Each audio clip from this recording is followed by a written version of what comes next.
à chacun d'entre vous, que le Seigneur vous bénisse, que le Seigneur nous bénisse dans ce temps qui est un temps de réjouissance pour le ciel et qui est un temps aussi, je le crois, de réjouissance pour l'Église, puisque des hommes et femmes se donnent aujourd'hui au Seigneur au travers de l'engagement du baptême.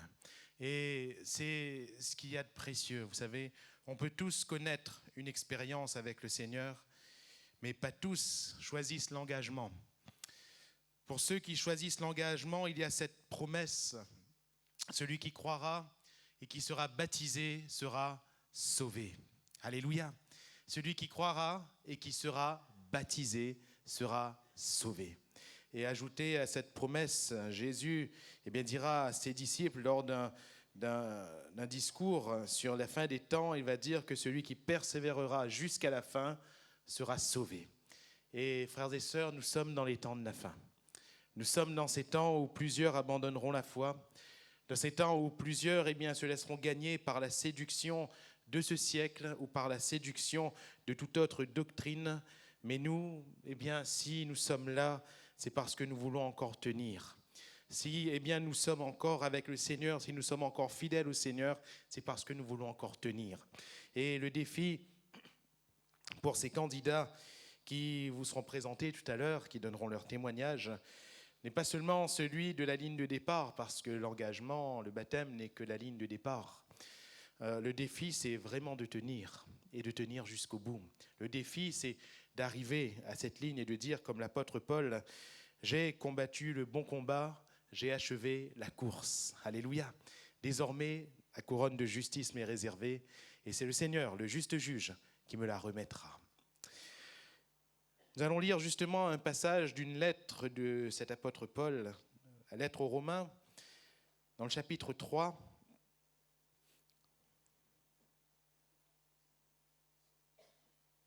Romains 3, à partir du verset 21.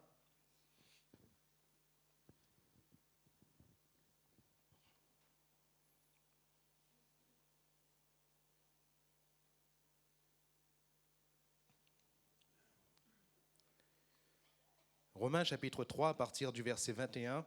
« Mais maintenant, sans la loi, est manifestée la justice de Dieu, à laquelle rendent témoignage la loi et les prophètes, justice de Dieu par la foi en Jésus-Christ pour tous ceux qui croient. Il n'y a point de distinction, car tous ont péché et sont privés de la gloire de Dieu. Et ils sont gratuitement justifiés par sa grâce, par le moyen de la rédemption qui est en Jésus-Christ. C'est lui que Dieu a destiné par son sang à être pour ceux qui croiraient, victime propitiatoire, afin de montrer sa justice, parce qu'il avait laissé impunis les péchés commis auparavant, au temps de sa patience, afin, dis-je, de montrer sa justice dans le temps présent de manière à être juste, tout en justifiant celui qui a la foi en Jésus. Où donc est le sujet de se glorifier ? Il est exclu. Par quelle loi ? Par la loi des œuvres ? Non, mais par la loi de la foi. Car nous pensons que l'homme est justifié par la foi sans les œuvres de la loi. Ou bien Dieu est-il seulement le Dieu des Juifs ?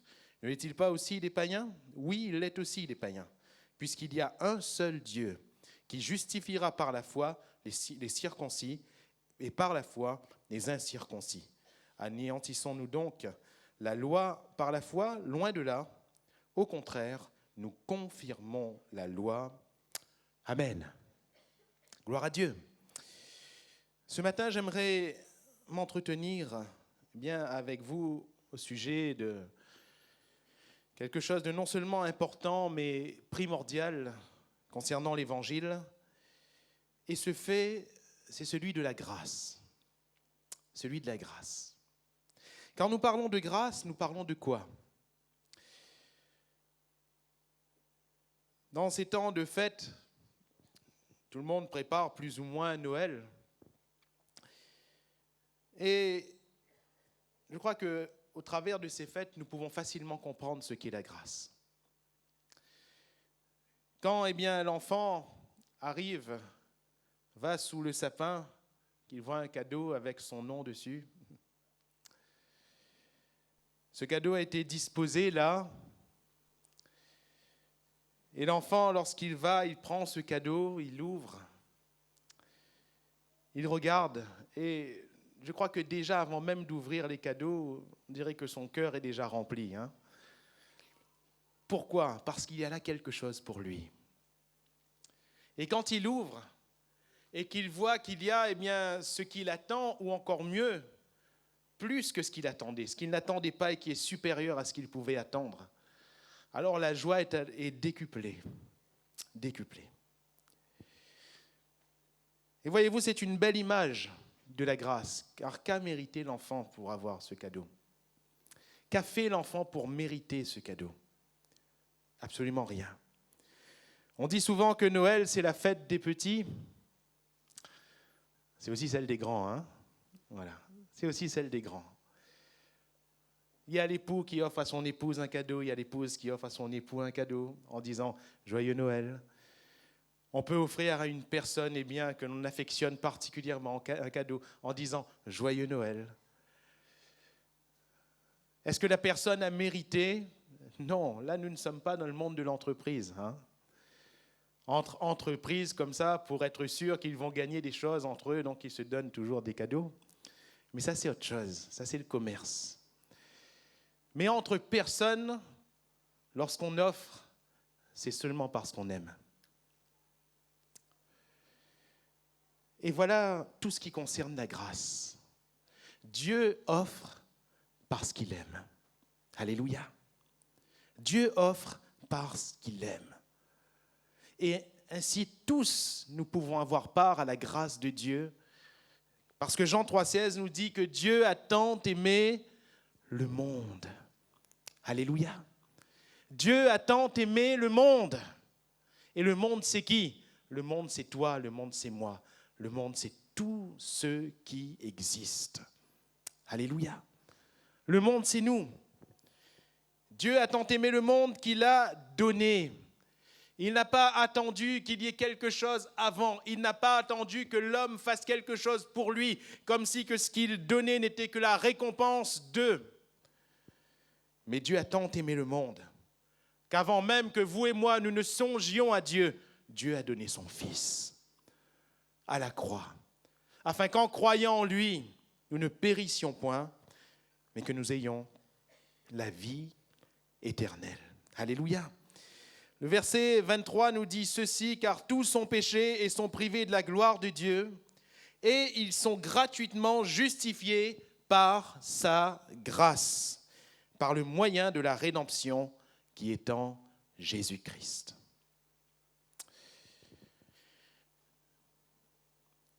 Tous ont péché et sont privés de la gloire de Dieu. Si nous venons de dire que Dieu a aimé le monde, ça veut dire qu'il a aimé tous. La Bible nous dit que de la même manière, tous ont péché. Et de fait, tous sont privés de la gloire de Dieu. Tous. Tous. Et j'aimerais vous dire, cet après-midi, humblement, sur la base de la vérité de la parole de Dieu, quoi que puisse nous enseigner la religion, rien de ce que nous pouvons faire ne pourra nous rapprocher de Dieu. Rien. Rien. Tout effort de l'homme est vain pour se rapprocher de Dieu. Nous sommes, sous cette réalité. Tous les hommes sont renfermés dans cette réalité. Tous ont péché. Et quand Dieu nous voit, que voit-il ? D'une manière naturelle, il voit le péché. Quand il me voit naturellement, que voit-il ? Il voit un pécheur. Il voit un pécheur. Et quand il voit un pécheur, il voit quelqu'un privé de sa gloire. Nous sommes séparés de Dieu par notre péché. Quand il voit un pécheur, il voit quelqu'un qui périt, qui est en train de mourir, de se diriger vers l'enfer. Tous ont péché. Quand il regarde un homme qui fait des choses bonnes, qui vient en aide à son prochain, c'est bien, mais il voit quand même un pécheur. Quand il voit un homme qui fait des carêmes, qui fait des neuvaines, c'est peut-être bien, mais il voit quand même un pécheur. Quand il voit un homme, une femme, eh bien, qui pieusement vient, prie, eh bien, observe sa religion sans reproche, quelle que soit cette religion, c'est peut-être bien, mais il voit un pécheur.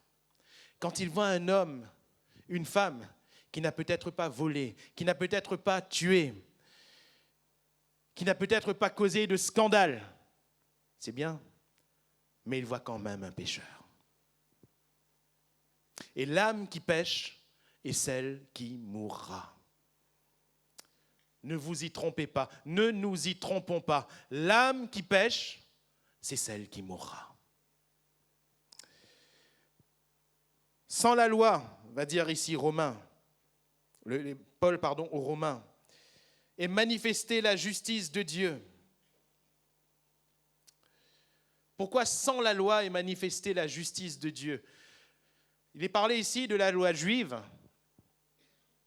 de cette loi qui a été donnée à Moïse, avec cette règle finale, celui qui met ces choses en pratique vivra par elles. Cette loi a été donnée aux hommes, et cette loi, voyez-vous, comme je le dis souvent, personne n'a jamais pu la mettre en pratique. Il y a un seul Dieu, comme nous l'avons lu dans ce passage, il y a un seul Dieu. Il n'y en a pas des dizaines, des centaines, des milliers ou des millions. Il y a un seul Dieu. Si nous pensons qu'il y a d'autres dieux, la Bible nous dit que les dieux des hommes ne sont que des idoles. Mais l'Éternel a fait les cieux. C'est l'Éternel qui est Dieu. Il y a un seul Dieu. Et ce seul Dieu a donné la loi. Il a donné la loi à Moïse afin qu'Israël connaisse. Cette loi que personne n'a jamais pu mettre en pratique révèle deux choses. Cette loi révèle premièrement la sainteté de Dieu.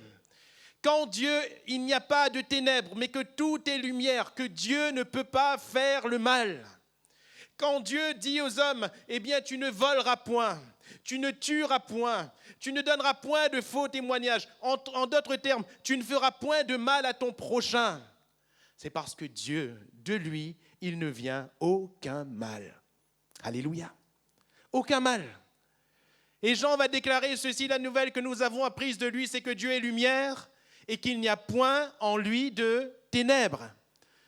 Ça veut dire que Dieu ne fait pas le mal. On va dire, mais frère, pasteur, comment ça se fait que Dieu ait bien jugé les hommes aussi durement? Comment ça se fait que la mort intervenait? Comment ça se fait que quand on parle de ces villes, par exemple, de Sodome et Gomorrhe, ces villes ont été entièrement brûlées et châtiées? Ce n'est pas parce que Dieu voulait le mal. Est-ce que les hommes ne comprennent pas, j'aimerais le dire cet après-midi, pourquoi il y a la misère sur la terre? Pourquoi certains partent aussi tragiquement? Pourquoi est-ce que la mort frappe ça et là, si Dieu est si bon? Eh bien parce que ces choses ne viennent pas directement de Dieu. L'origine des drames que nous connaissons, c'est le péché. Le salaire du péché, c'est la mort. Et ça, on ne comprend pas souvent. Mais Dieu, tu pourrais empêcher. L'âme qui pêche est celle qui mourra. Le salaire du péché, c'est la mort. Et à cause du péché, quand on regarde en Genèse 3, on voit que tout ce que Dieu a créé et qui était très bon, tout a été altéré. La mort pour l'homme n'était pas dans le plan de Dieu. La maladie, ce n'était pas dans le plan de Dieu. Les douleurs, les souffrances, ce n'étaient pas dans le plan de Dieu à la base.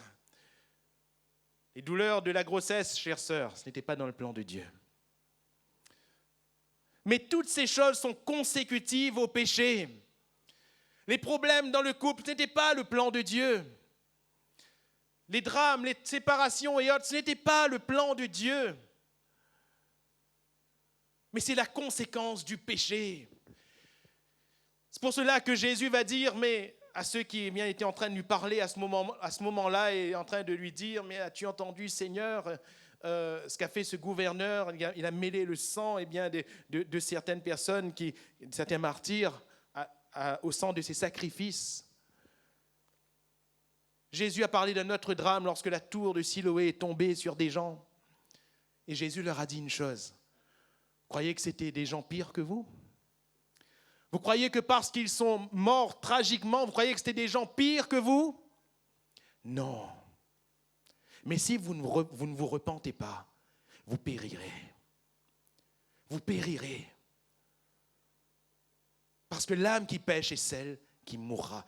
Tous ont péché et sont privés de la gloire de Dieu. Et la loi révèle la sainteté de Dieu. Et la loi révèle aussi notre péché. La loi révèle mon péché.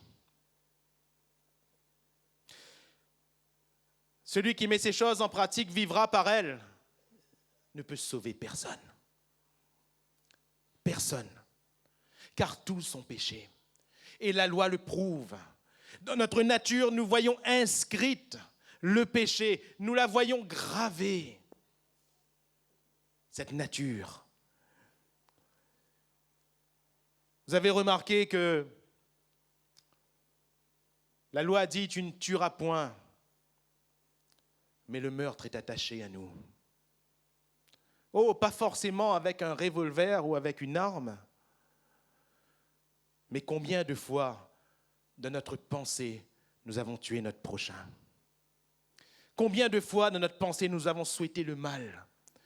Nous avons souhaité qu'une autre personne périsse parce que cette autre personne nous a fait du mal. Peut-être que certains trouveront ça légitime. C'est normal, l'autre personne m'a fait du mal. Je n'ai rien fait, moi, directement avec mes mains. Oui, mais ces choses sont péchées devant Dieu. La loi dit « tu ne mentiras point ». Mes chers amis, avant même d'être conscient, on voit que l'enfant ment déjà, pas vrai? Seulement en commençant à dire ses premières paroles, l'enfant n'arrive même pas à faire une phrase que l'enfant ment déjà. Parce que c'est inscrit en nous, c'est gravé en nous. Et on pourrait énumérer donc toute la loi, tu ne convoiteras point. Combien de fois, si notre main n'a pas volé, nos yeux ont déjà volé? Combien de fois? Ces choses sont en nous. La colère de l'homme n'accomplit pas la volonté de Dieu, la justice de Dieu. Combien de fois nous sommes-nous mis en colère et avons-nous fait les choses par colère? Le péché est en nous. Est en nous. Nous ne l'avons pas appris.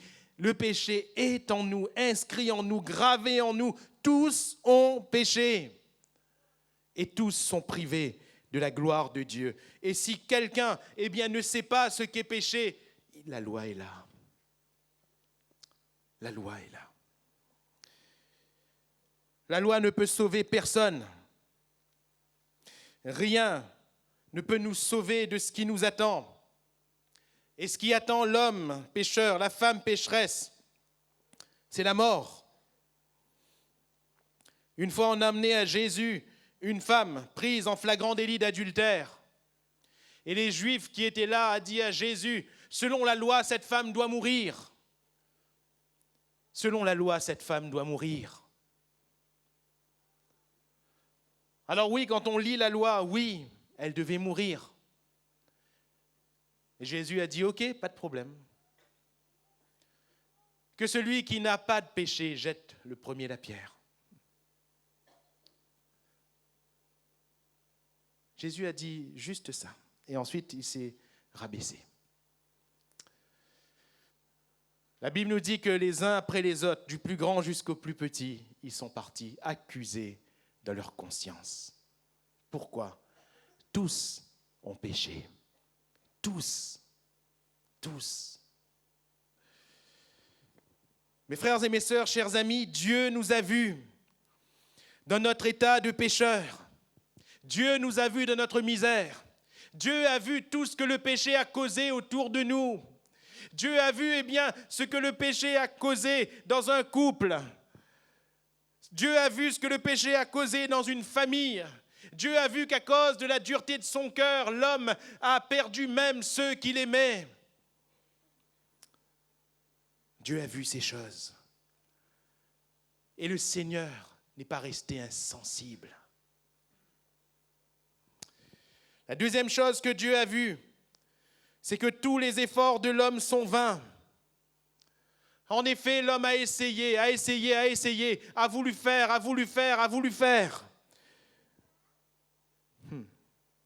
La religion, ce sont les efforts de l'homme pour atteindre Dieu. Mais l'homme, par ses efforts, n'a jamais pu atteindre Dieu. Parce que le péché est resté là.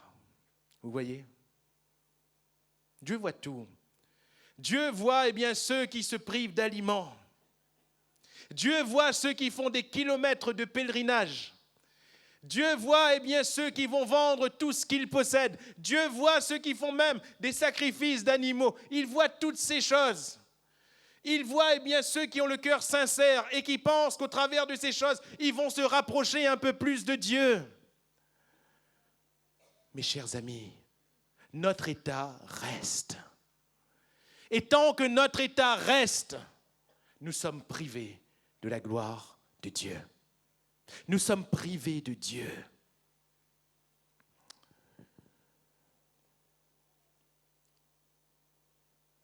C'est pour cela que si tous ont péché, et sont privés de la gloire de Dieu, Paul déclare quelque chose qui va nous être précieux cet après-midi. Tous, parce qu'il est le « il » dont il est question ici, au pluriel, c'est tous. Tous sont gratuitement, aussi je vais étayer un peu plus les choses, sans contredire la Bible, tous peuvent être gratuitement justifiés par sa grâce. Par le moyen de la rédemption qui est en Jésus-Christ. Et la grâce de Dieu a un seul moyen. La grâce de Dieu, c'est un seul cadeau. Et cet après-midi peut être Noël pour tout le monde. Alléluia. Parce que la grâce nous est donnée à tous. Et cette grâce, ce cadeau que Dieu nous a fait, c'est Jésus-Christ à la croix du Calvaire. Le moyen de la rédemption, c'est-à-dire du rachat de nos âmes, de ce que nous sommes tous pécheurs, le moyen du salut de nos âmes est à la croix du Calvaire, est à la croix de Jésus-Christ, car Jésus-Christ est mort pour nos péchés. Et laissez-moi vous expliquer très simplement cet après-midi comment est-ce que la mort de Jésus suffit là où les efforts de l'homme ne suffisent pas. Là où les sacrifices d'animaux ne suffisent pas. Là, où tous les voyages, tous les pèlerinages ne suffisent pas. Là où toute l'observation des rites religieux ne suffit pas. Pourquoi est-ce que le sacrifice de Jésus suffit ? Parce que mes chers amis, le seul moyen de satisfaire les conséquences du péché, c'est la mort. L'âme qui pêche est celle qui mourra. Autrement dit, devant la sainteté et la justice de Dieu, qu'est-ce qui doit répondre au péché ? C'est la mort. C'est la mort. Ce n'est pas le jeûne, la privation d'aliments. Ce n'est pas un pèlerinage. Ce n'est pas l'observation d'un rite. Ce n'est pas la mort d'un autre. Non, c'est ma mort. C'est ma mort. Car l'âme qui pêche est celle qui mourra. Si je suis pécheur, je dois mourir. C'est tout. C'est tout. Et là, je peux faire ce que je veux. Si je suis pécheur, je dois mourir. Tous ont péché. Tous doivent donc mourir. Comment est-ce que Jésus devient le moyen de la rédemption ? Parce que Jésus, il ne fait pas de jeûne. Jésus ne fait pas un rite. Jésus meurt. Jésus offre sa vie. Vous allez me dire, mais pasteur, vous venez de nous dire que c'est nous qui devons mourir. Jésus meurt à notre place. Alléluia. Jésus prend ma place, lui qui ne devait pas mourir. Voyez-vous, vous ne pouvez pas prendre ma place dans la mort. Je ne peux pas prendre votre place dans la mort parce que j'ai déjà la mienne. Je ne peux pas prendre la vôtre. Si je prends votre place dans la mort, qui va prendre la mienne? Je suis pécheur, vous êtes pécheur. On ne peut pas, eh bien, mourir les uns pour les autres. C'est impossible. Jésus, lui, par contre, est sans péché. Lui, le Fils de Dieu, qui quitte la gloire et qui vient sur la terre des hommes. Lui qui va offrir sa vie à la croix du calvaire comme rançon pour nos péchés. C'est quoi la particularité de Jésus? Il ne doit pas mourir. Car si l'âme qui pêche est celle qui mourra, Jésus-Christ, le Fils de Dieu, est l'agneau de Dieu, sans péché, sans tache, sans défaut. Jésus est l'agneau de Dieu. S'il s'est élevé comme une faible plante, qui n'avait ni beauté ni éclat pour attirer le regard, si son aspect n'avait rien pour nous plaire, et chers amis, Jésus, eh bien, au milieu des Juifs, était un Juif comme les autres. Les gens s'attendaient peut-être à quelque chose qui allait attirer leur regard. Mais le royaume de Dieu ne vient pas de manière à frapper les regards. Et même cet après-midi, si vous êtes là, peut-être que vous attendez à quelque chose de physique. Peut-être que vous attendez à une manifestation quelconque qui va frapper le regard. Mais ce n'est pas par les yeux, c'est par la foi. C'est par la foi que nous sommes sauvés. Et les choses ne vont pas se passer peut-être, eh bien, devant nous, là, sous nos yeux, on ne va peut-être pas voir d'apparition. L'important, ce n'est pas l'apparition de Jésus devant mes yeux. L'important, c'est que Jésus soit dans mon cœur. Jésus a donné sa vie à la croix du calvaire. Lui qui n'avait pas à mourir, il a pris notre place dans la mort. Et voyez-vous, la justice de Dieu, elle est là. Si la justice de Dieu, c'est l'âme qui pêche et celle qui mourra, eh bien Jésus est venu, lui le Fils de Dieu, lui qui a fait connaître, qui a prouvé qu'il était le Fils de Dieu. Il n'avait rien à prouver en vérité, à se prouver à lui-même ou à prouver aux hommes, mais il a montré la gloire de Dieu. Lui, eh bien, qui était sans péché, du début jusqu'à la fin, depuis sa conception jusqu'à sa mort à la croix, lui qui a obéi en toutes choses, le seul qui ait pu pratiquer la loi, a accepté de mourir pour vous et pour moi. Lui qui était pur, sans tache, sans défaut, il est allé jusqu'à la mort infâme de la croix. Ésaïe va dire dans le chapitre 53 de son livre, le châtiment qui nous donne la paix est tombé sur lui. Et par ses meurtrissures, nous sommes guéris. Alléluia. Ce Jésus, le Fils de Dieu, est mort pour vous, est mort pour moi, est mort pour chacun de nous à la croix du calvaire. Et il prend ainsi le salaire de notre péché. Il prend ainsi le salaire de notre culpabilité. De sorte que si nous croyons en lui, si je crois en Jésus, eh bien cet après-midi, le châtiment qui doit me revenir, c'est-à-dire la mort, est allé sur lui à la croix du calvaire. J'échappe ainsi à cette mort infâme. J'échappe ainsi à cette nature pécheresse. Comme Jésus meurt, et si nous croyons en lui, nous mourrons en lui. Ça y est, nous sommes morts en lui. Eh bien, en Jésus, nous ressuscitons également. Et nous recevons de Dieu la nature nouvelle. Alléluia. La vie nouvelle. Dieu a tant aimé le monde qu'il a donné son Fils unique afin que quiconque croit en lui ne périsse point, mais qu'il ait la vie éternelle. Alléluia. Ne périsse point, mais qu'il ait la vie éternelle. Et quelle est la particularité de la vie éternelle? Oui, c'est une vie qui ne se finit pas. Par définition, nous sommes d'accord.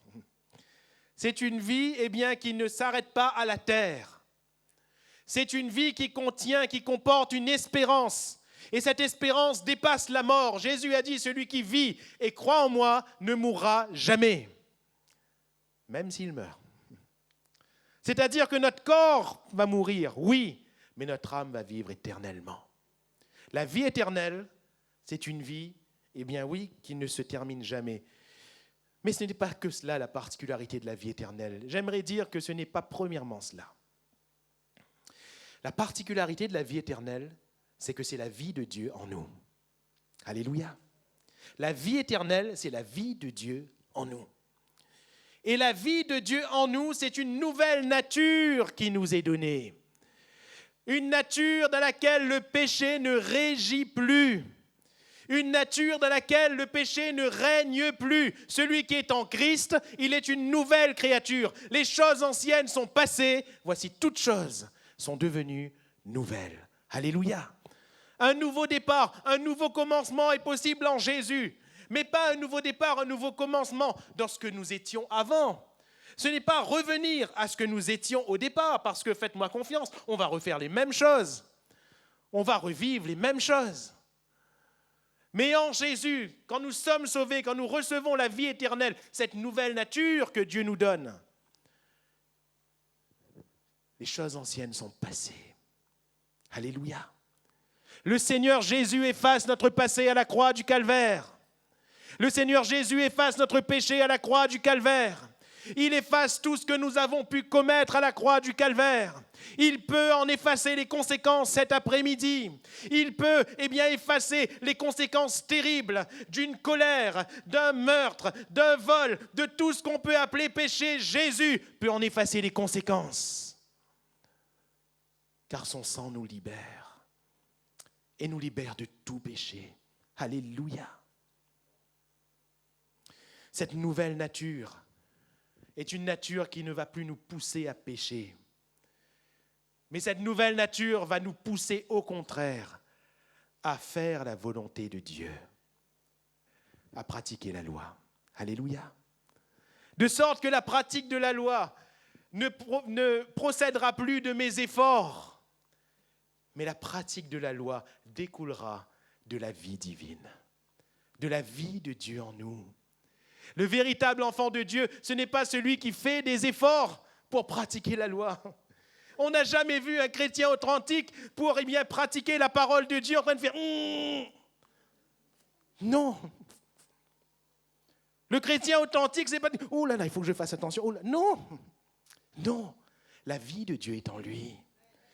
Et cette vie pratique. Cette vie obéit au commandement. Et dans ce cadre, dans le cadre de cette vie, le commandement n'est pas pénible. Alléluia. Oui, pour tous ceux qui ne sont pas dans la vie de Dieu, qui n'ont pas reçu la vie de Dieu, croyez-moi, le commandement, il est dur. Il est plus que pénible. Tu aimeras ton prochain comme toi-même. Ouh là là. Frère, dis pas ça. C'est dur. Bénissez ceux qui vous maudissent. Ouh là là. Frère, il fait mal la tête. Ouh là là. C'est dur. Ne rendez point le mal. Oh là là. Frère, il a fait à moi du mal et m'y rende pas lui. Toutes ces choses sont tellement possibles si la vie de Dieu est en nous. Car la vie de Dieu nous pousse à pratiquer la loi divine. Alléluia. Et au contraire, quand nous allons pécher, parce que même aux chrétiens, il lui arrive de tomber. Quand nous allons pécher, il y a une tristesse en nous. Une tristesse qui provient de la vie de Dieu. Une tristesse qui nous saisit et qui nous fait tomber là, à genoux, aux pieds du Seigneur. Parce que cela nous ramène, bien sûr, à ce que nous étions avant et que nous ne voulons plus être. Alléluia. Alors, c'est ici la grâce. C'est ce que Dieu donne gratuitement, comme le dit ici l'apôtre Paul. Et sa justice n'est pas altérée. Parce que la justice de Dieu, c'est quoi? L'âme qui pêche est celle qui mourra. Je suis pécheur, je dois mourir. Mais cet après-midi, la grâce fait que je peux dire, je suis pécheur, mais Jésus est mort pour moi. Alléluia. Ainsi, je ne suis plus pécheur. Si Jésus est mort pour moi, son sang me lave. Je suis justifié. Je ne suis plus privé de la gloire de Dieu. Mais Dieu devient mon Père. Et je deviens son enfant. Alléluia. Je suis changé. Ma vision n'est plus la même. Mes pensées ne sont plus les mêmes. Ma mentalité n'est plus la même. Mes actions ne sont plus les mêmes. Je suis changé. Je suis transformé. Et si ce ne sont pas par les œuvres, ce n'est pas par les œuvres que nous sommes sauvés, mais par la foi en Jésus-Christ. De notre foi va découler les œuvres de la vie éternelle. Alors, La grâce n'est possible que par la foi. Et ce sera ma conclusion cet après-midi. Et je vous ramène à cette image que j'ai employée en introduction. C'est Noël. Hein. Je sais qu'il y a beaucoup de débats, frère. Est-ce que Noël, c'est une fête vraiment chrétienne? Est-ce que c'est une fête biblique? Hein? Le Père Noël, c'est un ange ou bien un démon? Le sapin de Noël, c'est un pied de bois ou bien une idole? Tellement de questions qui se posent aujourd'hui. Ce que je réponds souvent, c'est que moi, le Père Noël, je n'ai jamais vu, hein, rassurez-vous. Mais la Bible nous dit que ce fameux soir, il y a eu 3 hommes d'un certain âge avec leur barbe et leur grand sac plein de cadeaux pour un enfant. Hein?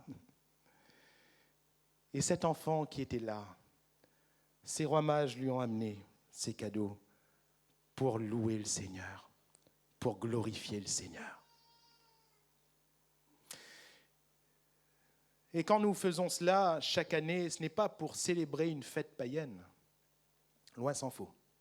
Il y en a des fêtes païennes. Mais ce n'est pas pour célébrer une fête païenne. Non. Nous, par mémoire, nous reproduisons quelque part ce que ces mages ont fait. Offrir des cadeaux à des enfants. Ne voyez pas en cela un geste païen. Et quand cet enfant va prendre ce cadeau, il va l'ouvrir. J'aimerais dire que c'est là la plus simple, mais la plus vraie expression de la foi. L'enfant voit un cadeau sous le sapin. Il croit que c'est pour lui, pas vrai? Oui ou non?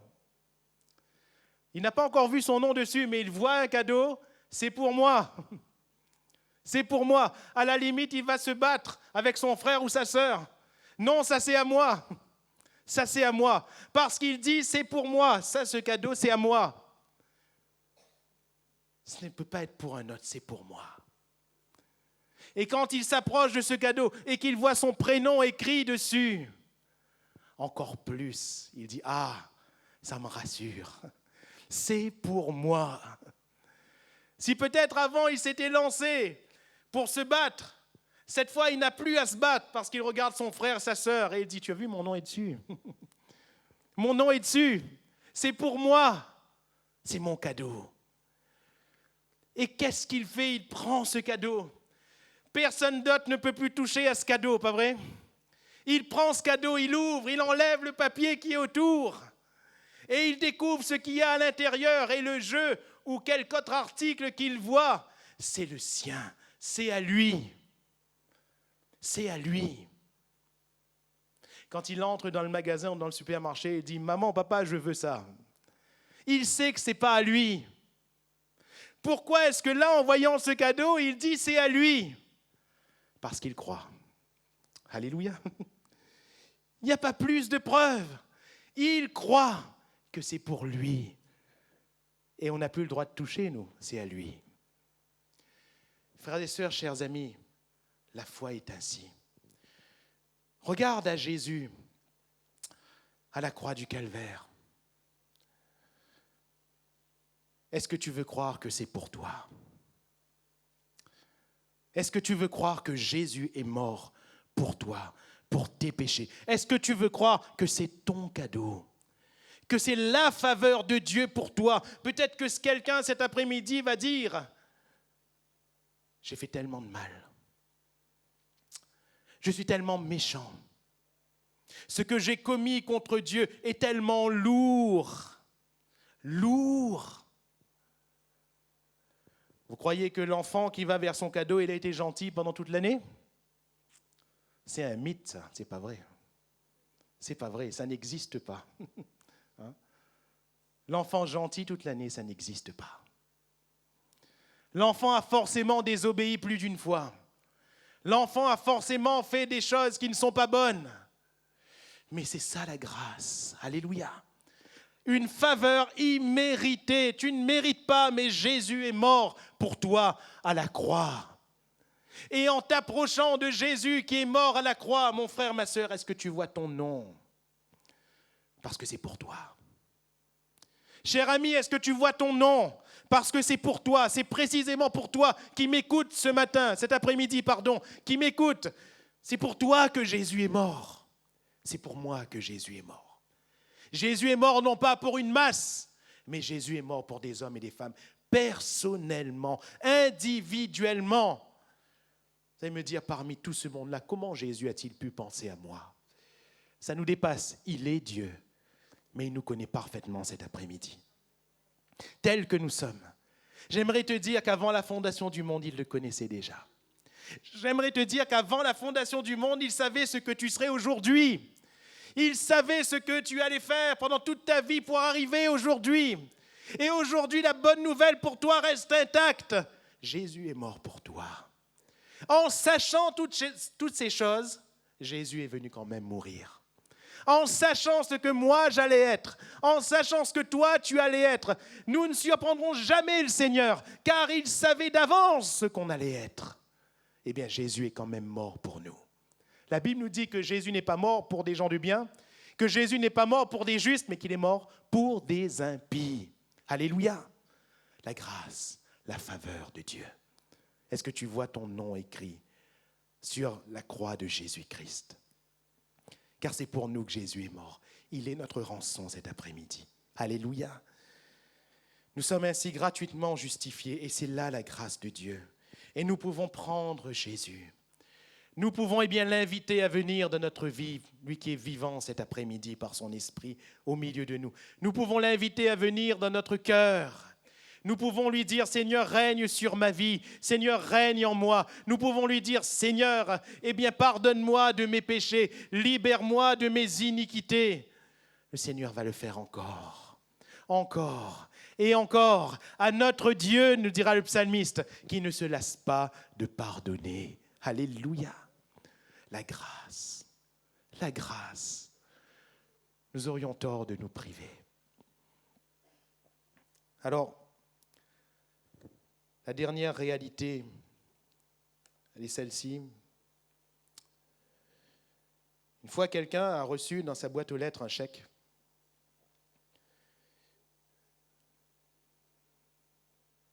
En général, on reçoit des factures, pas vrai? Lui, il a reçu un chèque. Et ce chèque avait un montant qui était quand même qui n'était pas négligeable.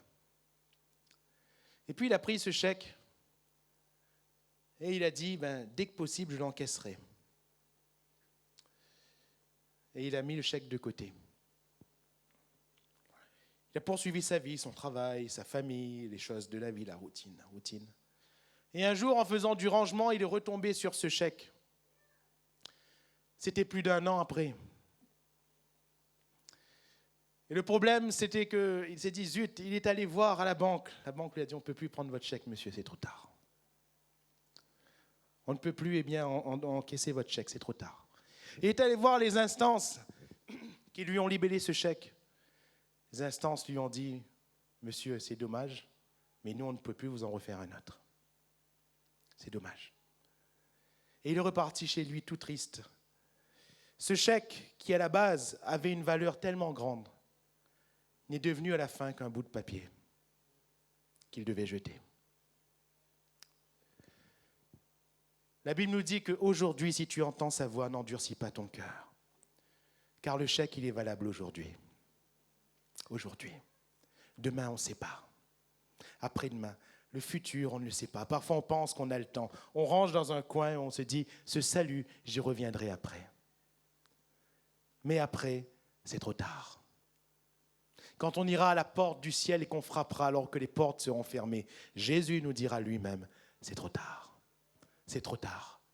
Aujourd'hui, voulons-nous aller vers la croix de Christ, là où la grâce de Dieu est manifestée.